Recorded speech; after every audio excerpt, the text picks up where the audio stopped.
우리가 지금 제자도의 삶에 대해서 지금 말씀을 살펴보고 있습니다. 우리는 제자의 본을 보이신 주님의 모습을 본받으면서 저와 여러분들이 살아가야 될 줄 믿습니다. 그것이 하나님께 영광이요 또 우리에게는 한량없는 은혜와 기쁨이 되는 줄 믿습니다. 사람들은 자기보다 높은 사람, 많이 가진 사람, 또 많은 지식을 갖고 있는 사람, 심지어는 힘과 권력을 또 인기가 많은 사람들을 찾아가기 마련입니다. 그러다가도 높은 사람이 낮은 사람, 낮은 곳에 가서 사람들을 찾으면 큰 이슈가 되는 것이 오늘 현재의 모습입니다. 그러나 높은 사람들이 늘 낮은 자를 생각하고 낮은 자를 찾아가며 그들과 동고동락한다는 것은 쉽지 않은 것 또한 우리들이 잘 알고 있습니다. 예수님은 만왕의 왕, 만주의 주님이십니다. 그 높고 높은 보좌에서 이 낮고 낮은 이 땅까지 오신 것에 대해서 우리 가운데 알지 못하는 사람은 아무도 없을 것입니다. 그런데 우리 주님은 이 땅에 오신 것으로 끝나는 게 아니라 이 땅에 오셔서 세리와 죄인들을 찾아오셨고 심지어는 그들을 제자 삼으셨고 그들과 동고동락하면서 지내셨던 것을 보게 됩니다. 주님을 정말 믿고 또 제자로서의 삶을 살아가는 저와 여러분들은 예수님의 이런 행보에 대해서 우리들이 정말 주목해서 봐야 되고 내가 제자의 삶을 잘 살고 있는지 못 살고 있는지 주의 말씀에 따라서 저나 여러분들이 비춰봐야 됩니다. 영광이 뭡니까? 하나님의 기준에 맞는 것이 영광입니다. 하나님의 뜻 가운데 살고 하나님 원하는 그 길에 우리들이 서 있는 것, 그것이 하나님께 영광이죠. 아무리 자기가 뜻한 바가 위대하고 거룩하고 자기 스스로 보더라도 놀랍다 할지라도 하나님의 뜻에 일치하지 않으면 소용이 없습니다. 제자는 언제나 하나님의 뜻에 일치해야 되고 주님이 어떻게 사셨는가에 우리가 비춰보면서 저와 여러분들이 살아야만 합니다. 그래서 주님이 특별히 어떻게 사셨고 어떠한 말씀을 우리에게 하셨는지 저나 여러분들은 늘 귀담아 들으면서 그것이 삶의 기준이 되어야 될 줄 믿습니다. 13절부터 17절에 보면은 예수님 우리들에게 파격적인 행보를 보여줍니다. 우리에게는 파격적이지만 우리 주님의 입장에서는 일상적인 거죠. 아주 자연스러운 그런 행동을 하게 됩니다. 무엇입니까? 예수님은 제자를 부르실 때 명망 있고 많이 배우고 뭔가 세상에서 주목받는 그런 사람들을 제자를 삼는 것이 아니라는 거죠. 오늘 말씀에 있는 것처럼 세리와 죄인과 같은 사람들을 제자를 삼으셨다는 거예요. 이것은 많은 사람들에게 그 당시 소위 있다라고 하는 종교 지도자들이나 뭔가 가졌다고 하는 사람들에게는 비아냥거리가 됐어요. 반면에 주님으로부터 제자를 선택받은 사람들은 놀랐어요. 나 같은 사람이 주님의 제자가 될 수 있는가? 그렇지만 우리 주님은 세리 및 죄인들을 자신의 제자로 부르셨던 것을 보게 됩니다. 14절 이하에 보면은 예수님은 자신에게 몰려오는 사람들에게 하나님 말씀을 전했습니다. 그리고 말씀을 전한 다음에 다른 곳에 말씀을 전하기 위해서 다른 곳으로 지나가고 있었습니다. 그러다가 세간에 앉아있는 한 세리를 보게 됩니다. 그 세리의 이름은 레위. 마태복음에서는 그 세리의 레위의 또 다른 이름, 그 이름을 우리에게 알려주는데 그 이름은 마태입니다. 여기서 나오는 레위와 마태복음의 저자인 마태는 동일 인물입니다. 유대인으로서 세리가 된다는 것은 치욕스러운 일이죠. 왜냐하면 그 당시에 세리는 로마의 앞제비고 백성의 적이었거든요. 세리에 대한 유대인들의 시선은 좋지 않습니다. 그런데 유대인으로서 세리가 됐다는 그 자체는 어떻게 보면은 이건 정말 많은 것을 함축하는 그런 직업이기도 합니다. 세간에 앉아있는 그 레위, 그 마태에 대해서 우리 주님은 나를 따라오라고 말씀합니다. 그러자 이미 소문을 잘 듣고 있었던 레위, 이 마태는 주님의 부름 앞에 즉각적으로 순종하고 따라갔던 것을 보게 됩니다. 이런 주님의 이런 부르심 속에서 오늘 저와 여러분들이 분명히 기억해야 될 것은 하나님은 사람을 볼 때 세상의 가치관처럼 사람을 보지 않는다는 겁니다. 세상은 뭔가 가졌고 뭔가 높은 자리에 있고 뭔가 많은 것을 소유한 사람들에게 좋은 호감을 갖고 있는 것이 현실입니다. 그러나 우리 하나님은 영혼에 관심을 갖고 계세요. 그리고 복음은 모든 자에게 차별이 없어요. 차별이 없어요. 차별 없는 그 은혜이기 때문에 오늘 저나 여러분들이 예수를 믿는 줄 믿습니다. 세리를 부르신 것은 뭡니까? 하나님의 구원에는 차별이 없다는 거예요. 하나님의 제자에는 차별이 없다는 거예요. 주 앞에 쓰임받고 부름받는 그 일에는 차별이 없다는 거예요. 세상에서는 뭔가 가지고 있는 사람이 많은 것을 할 수 있어요. 그러나 하나님 나라에는 아무것도 갖고 있지 않아도 많은 일을 할 수 있어요. 심지어는 내가 아무것도 배우지 못한 사람이라 할지라도 하나님 나라에서는 귀한 일로 쓰임받을 수 있음을 믿습니다. 우리의 믿음의 선배들이 우리나라에도 많이 있습니다. 정말 덕망 있고 도전이 되고 정말 많은 사람들이 귀감이 되는 제자의 삶을 사는 사람들이 많이 있습니다. 그래서 여러분들이 익숙한 한 사람을 여러분에게 좀 소개하고자 합니다. 김제에 가면 금산교회가 있습니다. 이제 그 금산교회에 아주 정말 혁혁한, 정말 어떻게 보면은 정말 헌신과 그 금산교회가 세워지는데 많은 희생을 마다하지 않았던 조덕삼이라는 성도가 있습니다. 조덕삼이라는 사람, 지주였고 많은 사람들에게 평상시에도 주님을 만나기 전에도 덕망 있는 그런 부자였다고 합니다. 하루는 그 부자에게 한 젊은 10대의 정말 거지와 같은 꼴을 갖고 있는 한 아이가 찾아오게 됩니다. 그 사람은 이제 이 전라도에 있는 한 작은 섬에서, 경상도에서 작은 섬에서 태어나가지고 전라도까지 온 거죠. 와가지고 이 주인이란 조덕삼이라는 사람이 굉장히 인품이 좋고 사람들을 거둬 들인다는 소문을 듣고 그 집에 찾아가요.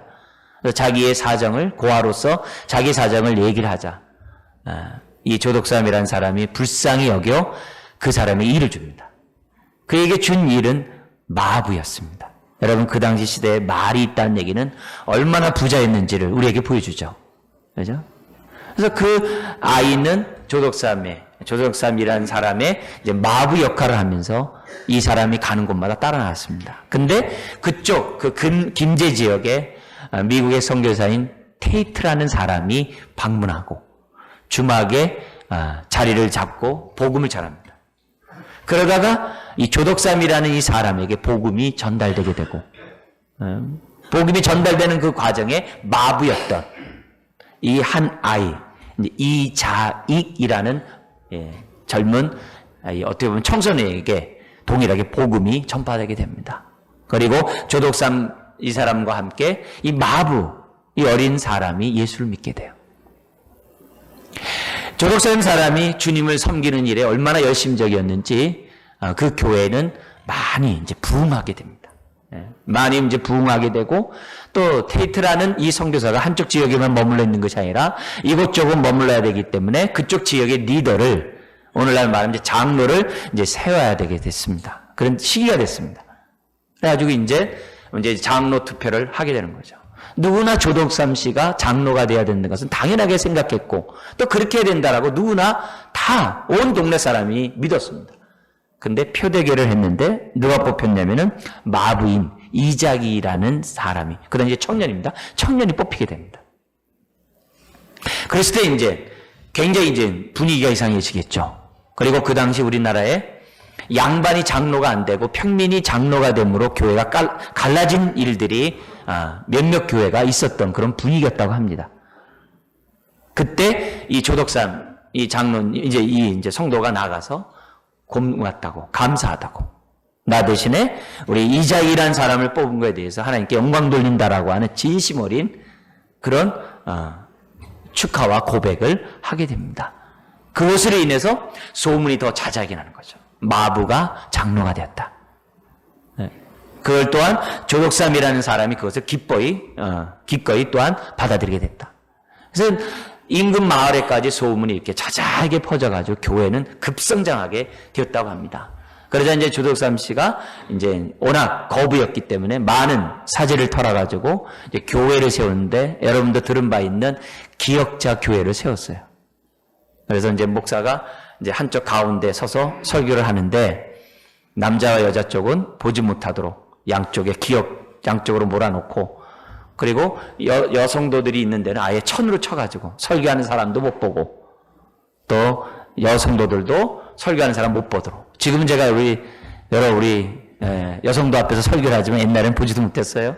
여러분들도 제 얼굴을 보지 못하고 이제 설교를 듣는 그런 예배, 기역자 교회에서 이제 교회를 짓고 교회를 갖다 이제 섬기게 됐습니다. 근데 지금이야 이제 이렇게 목회자들이 이렇게 설교를 하고 있지만 옛날엔 장로들이 설교를 많이 하는 기회가 있었습니다.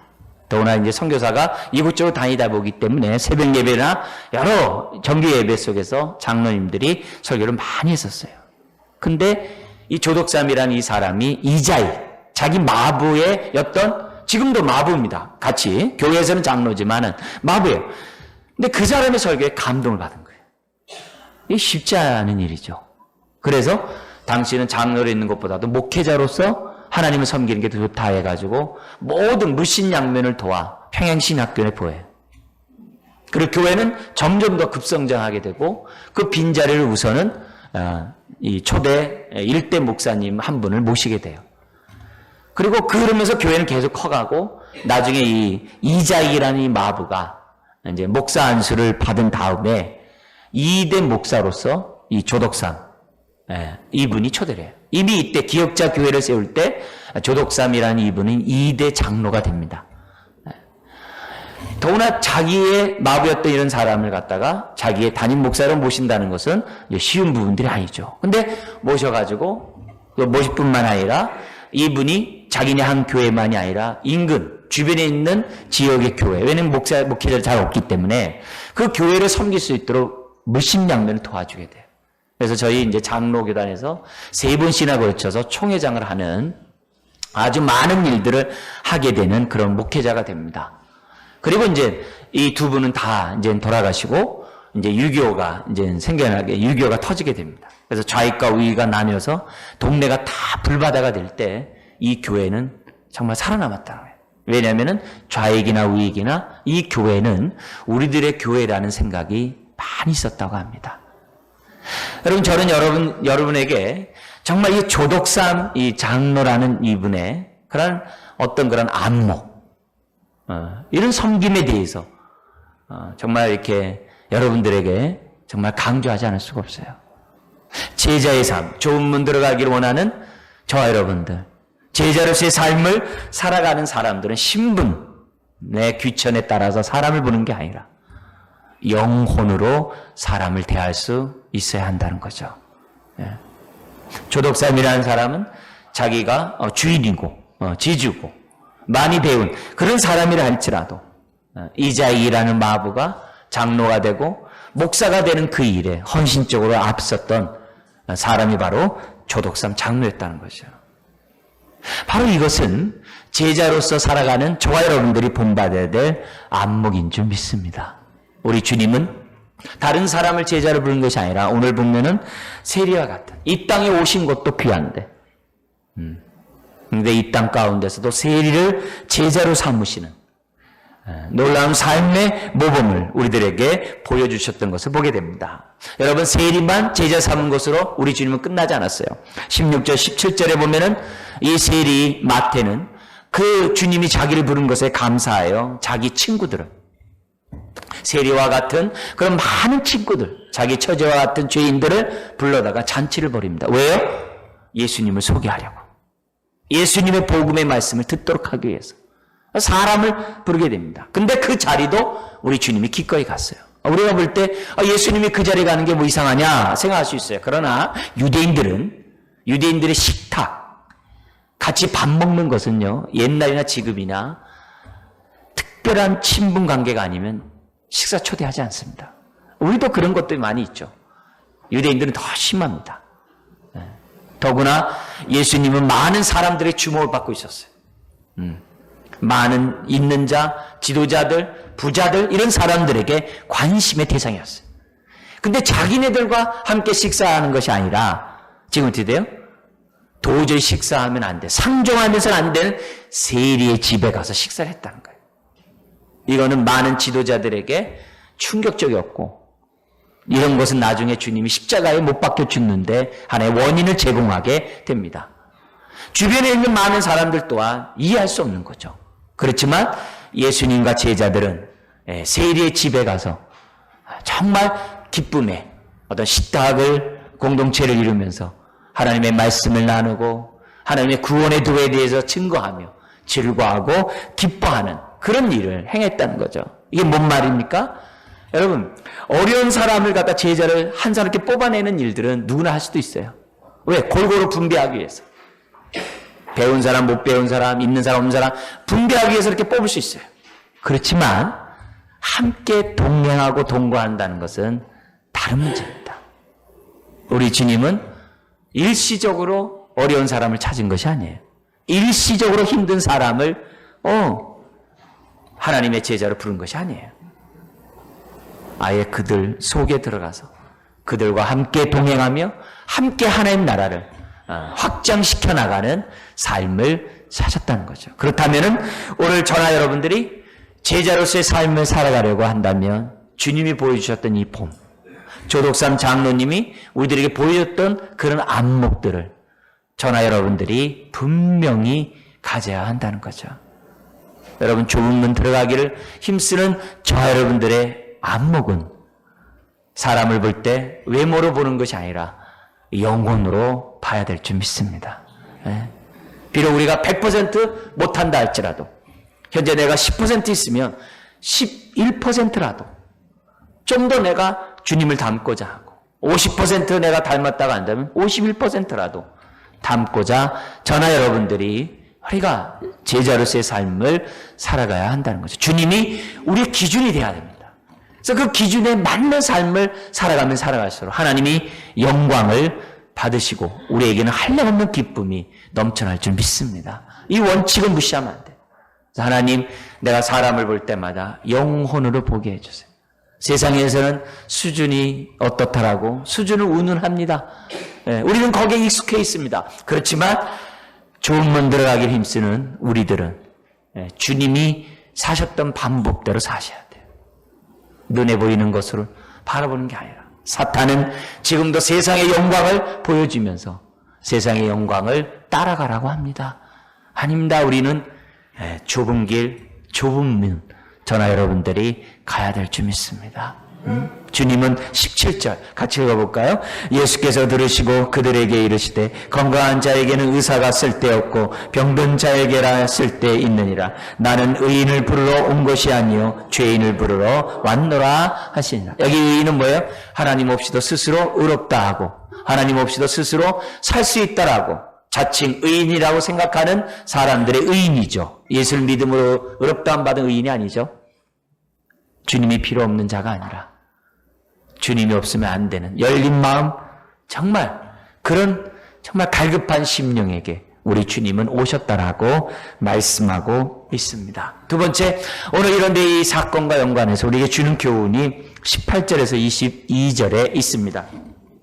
18절 우리 다시 한번 읽도록 하겠습니다. 요한의 제자들과 바리새인들이 금식하고 있는지라.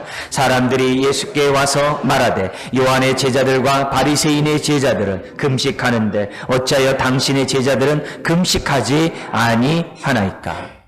여러분, 우리 성경에서는 제3의 인물이 와서 요한의 제자도 금식하고 바리새인의 제자도 금식하는데 왜 당신의 제자들은, 이 못마땅하다는 거거든요.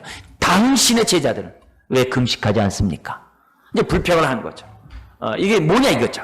그렇게 얘기합니다.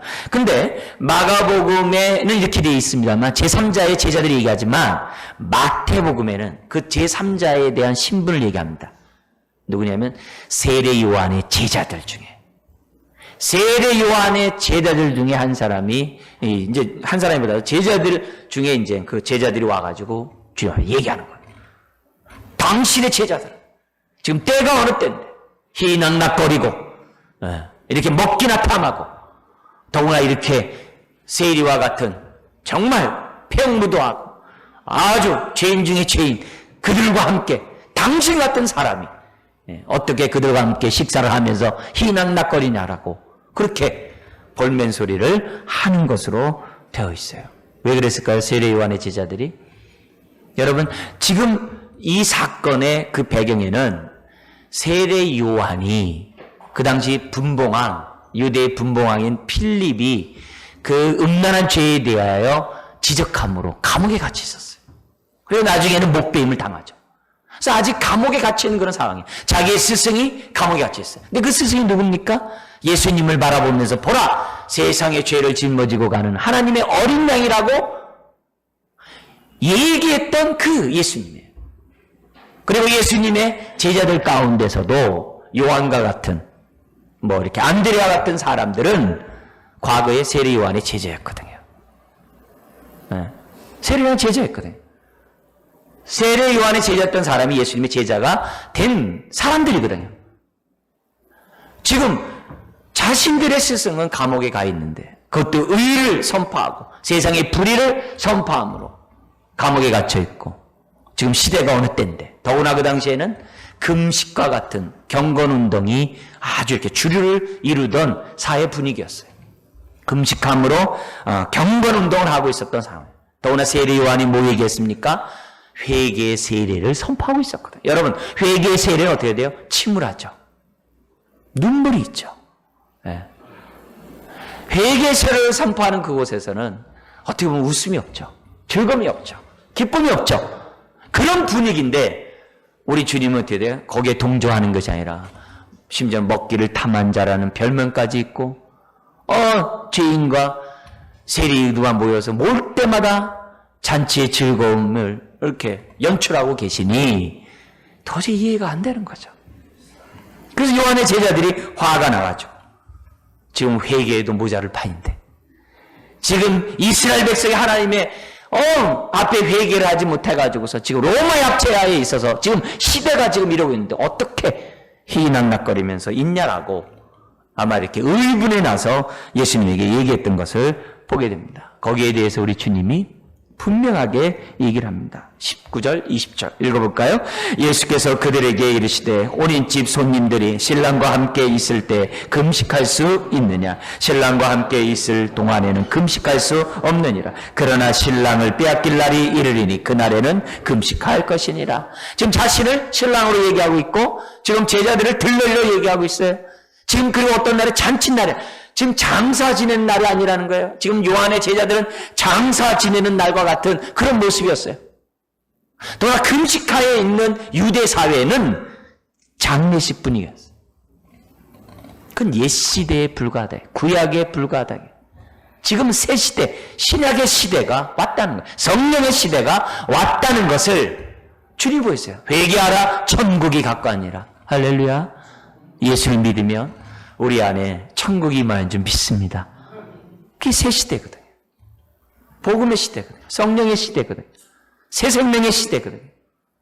시대가 바뀌었는데 너희들이 그 장례식과 같은 분위기를 내가 바꾸기 위해서 이 땅에 왔는데 너희는 이 잔치의 즐거움에 동참하지 않고 여전히 장례식에 속해 있겠냐 이게. 지금은 잔칫날에 그러나 훗날 내가 십자가에 못 박혀 죽을 것이니 그때 울라라고 금식할 것이라고 우리 주님은 얘기를 해요. 말씀합니다. 여러분 그 당시 이 사건이 어떤 때 벌어진 얘기입니까? 지금 뭐냐면 세리와 죄인과 함께 식사하고 있는 그때 막 잔치가 한참 무르익는 그때 그러면서 하나님 나라는 이와 같으니 하면서 예수님은 잔치를 통하여 하나님 나라는 잔치와 같다는 것을 통하여서 하나님 나라를 누누이 말씀하셨어요. 그러면서 우리 주님이 그 잔치 때 있는 그 당시 유대인들이라는 생활 습관을 얘기해요. 잔치가 되면 즐거움이 있어야 되고 첫 번째, 두 번째는 새 옷을 입어야 됩니다. 처음 입은 옷을 입고 잔치에 가는 게 예였대요. 입던 옷을 가면 결례라고 했다. 그래서 옷 얘기를 해요. 그리고 잔칫날에는 어떻게 돼요? 처음 이렇게 따서 먹는 새 포도주를 내놓는 것이 잔치의 하나의 통례였다고 합니다. 그러니까 그런 세 가지의 그 잔치의 그런 요소를 지금 제자들의, 그 지금 뭐냐면 자기에게, 예수님에게 지금 따지는 요한의 제자들에게 설명하고 있는 거예요. 그러면서 새 포도주는 새 부대에 담아하니라. 새 포도주는 복음을 얘기하죠. 새 부대는 오늘 우리들의 심령, 우리들의 삶을 얘기를 하죠. 그래서 복음은 새 마음에 담아야 되는 거죠. 이걸 통해서 주님이 우리들에게 보여주는 제자는 어떠한 삶을 살아야 되는가? 두 번째가 뭡니까? 잔치의 즐거움 속에 살아야 한다는 거예요. 새 부대로서 살아야 한다는 거예요. 새 시대답게 살아야 한다는 거예요. 하나님 나라가 내 안에 임했다라고 하는 확신을 가지고 천국의 삶을 살아야 한다는 것이 제자의 삶이라는 거예요. 여러분, 우리가 사는 이 세대는 치열합니다. 우리가 사는 이 세대는 경쟁사회고 굉장히 힘듭니다. 여러분, 앞으로 살면 살수록 지금보다 더 힘들 거예요. 그게 성경에 말하는 예언입니다.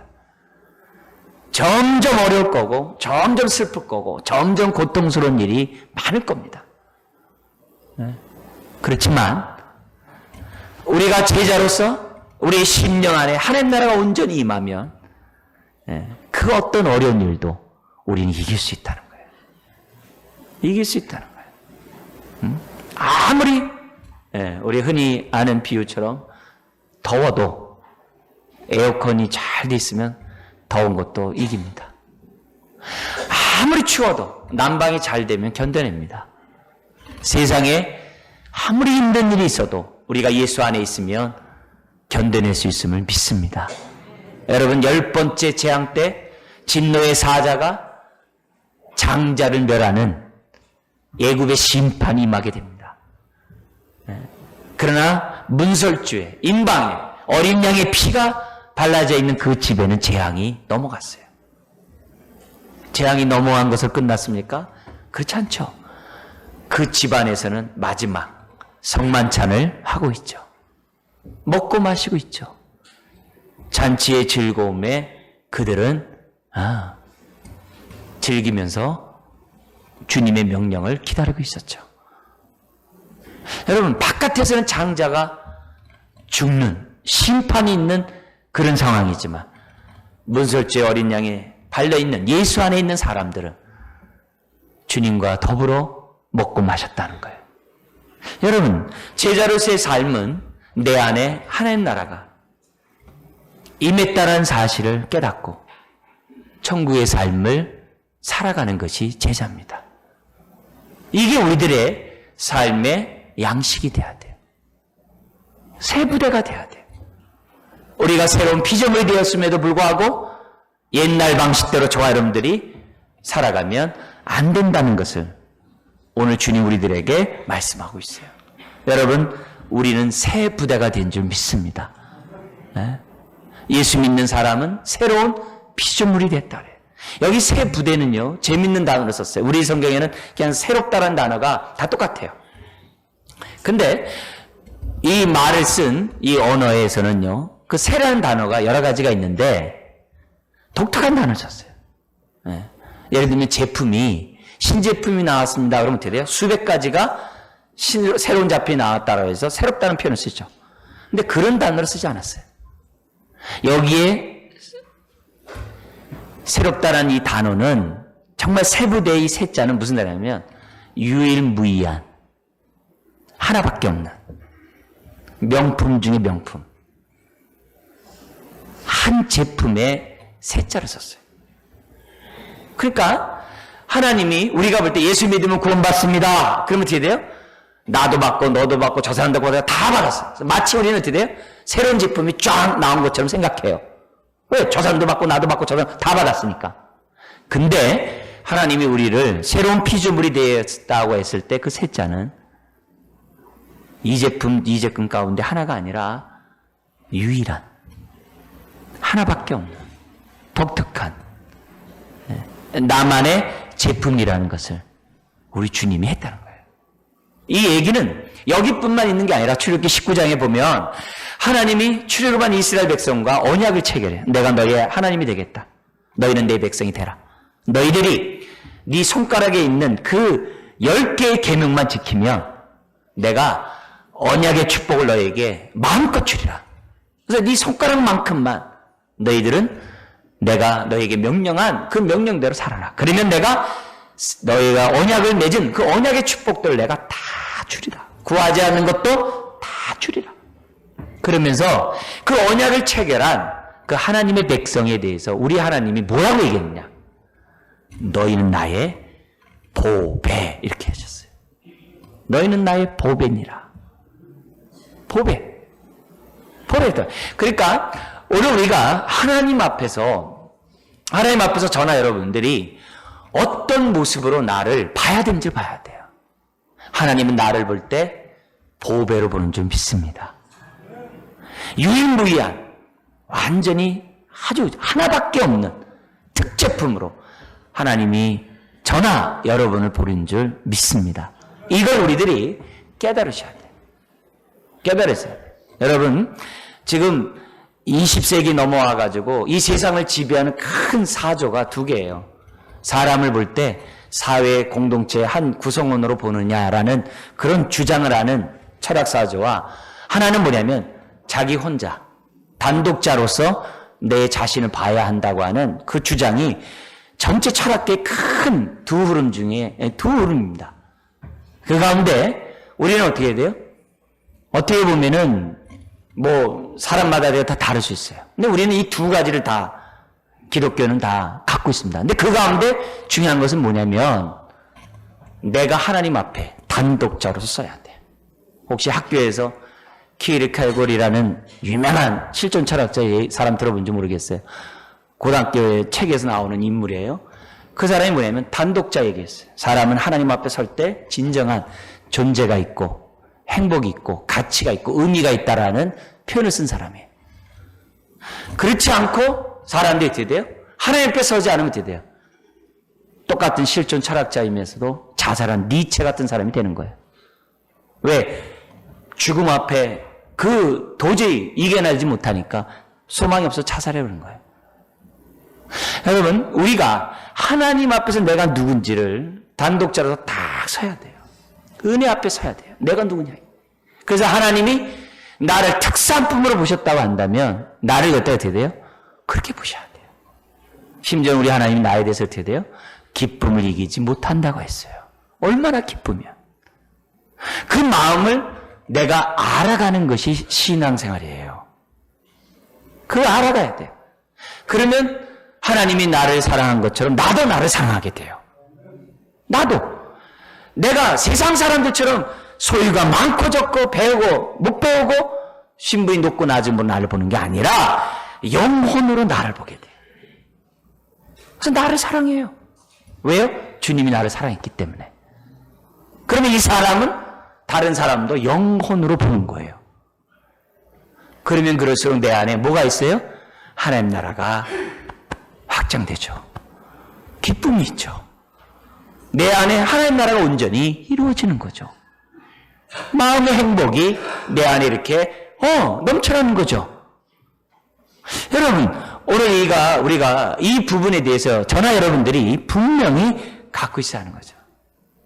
제자는 그 안에 하나님 나라가 임한 자인 줄 믿습니다. 그러니까 하나님 나라의 의와 희락과 화평이 내 안에 기본적으로 저나 여러분들이 있어야 하는 거죠. 아무리 이 세상이 치열하고 아무리 힘들고 어렵고 앞으로 더 고통스러운 일이 있다 할지라도 우리 안에 하나님 나라가 온전히 임하면 능히 감당할 줄 믿습니다. 그걸 우리들에게 보여주고 있어요. 그래서 제자는 그 어떤 상황에도 우겨싸이지 않도록 해야 돼요. 슬픈 일이 있어요. 힘든 일이 있어요. 고통스러운 일이 있어요. 여러분 그럴 때마다 하나님 앞에 서세요. 내가 누군가? 그래 나는 보배야. 나는 극상품이야. 그래 나는 하나님의 정말 유일무이한 하나님의 자녀야. 하나님이 나를 위해서 주님을 이 땅에 보내주셨고 나의 죄를 사하셨어. 그래 나는 죄상을 받은 하나님의 자녀야. 의롭다함 받은 하나님의 천국 백성이야. 여러분, 이 부분에 대해서 내가 어떻게 돼요? 하나님 배워야 돼요. 여러분, 내가 아는 죄사함 받고 의롭다함 받은 이 지식이 신앙의 깊이에 따라서 어떤 사람은 10만큼 누리고요. 어떤 사람은 10,000만큼 누리고요. 어떤 사람은 억만큼 누리고 어떤 사람은 무한대수로 느낍니다. 신앙의 성숙에 따라 누림이 달라요. 죄사함 받고 의롭다함 받은 그것이 초신자 때만의 효력이 있는 게 아니라 주님 뵙는 그날까지, 또 주 앞에 섰을 때에도 일생 우리가 잊지 아니하고 하나님 앞에 정말 고백하고 기쁨을 얻어야 될 근본 축복인 줄 믿습니다. 그래서 항상 제자는 이 땅의 삶에 천국의 삶을 살아야 돼요. 여러분, 여기서 천국 살지 못하면 죽어서 천국 못 가요. 그건 틀림없는 얘기예요. 제 얘기가 아니라 하나님 말씀이에요. 오늘 내 삶이 아무리 힘들다 하도 그때마다 십자가 앞에 서세요. 그리고 다시 한번 내가 새로운 신분, 새 부대인 것을 다시 한번 확인하세요. 그리고 그 새 마음에 새 포도주를 듬뿍 담으시기를 주의 이름으로 축원드립니다. 이게 바로 제자의 삶이에요.